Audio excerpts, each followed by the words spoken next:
পতিতালয়ের মেয়েটি যখন খরিদ্দারের থেকে 1000 টাকার নোট নিয়ে ঘৃণার চোখে বলে এই সমাজ আমাকে খারাপ বানিয়েছে, ঠিক তখনই দেশের কোনো প্রান্তে আরেকটি মেয়ে পরিশ্রম করে 100 টাকার 3টা নোট নিয়ে বলে ধন্যবাদ এ সমাজকে, এ সমাজ আমাকে কাজ করার সুযোগ দিয়েছে।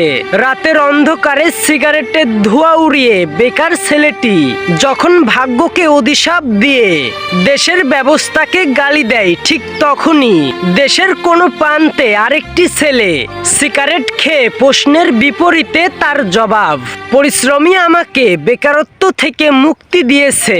কোন নিষ্ঠুর সকালে কোটিপতির সন্তান যখন তার মাকে বৃদ্ধাশ্রমে নিয়ে যায়, ঠিক তখনই একই শহরে অন্য প্রান্তে গরিব ছেলেটি অসুস্থ মায়ের মুখে একটা রুটি তুলে দিতে ঘুরছে দাঁড়ে দাঁড়ে এবং মায়ের চিকিৎসার জন্য হাত পাতছে।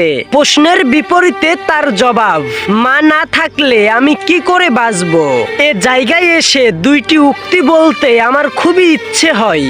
সত্যিকার অর্থে জীবনে কিছু করতে চাইলে একটা রাস্তা খুঁজে পাবে, আর না করতে চাইলে পাবে শুধু অজুহাত।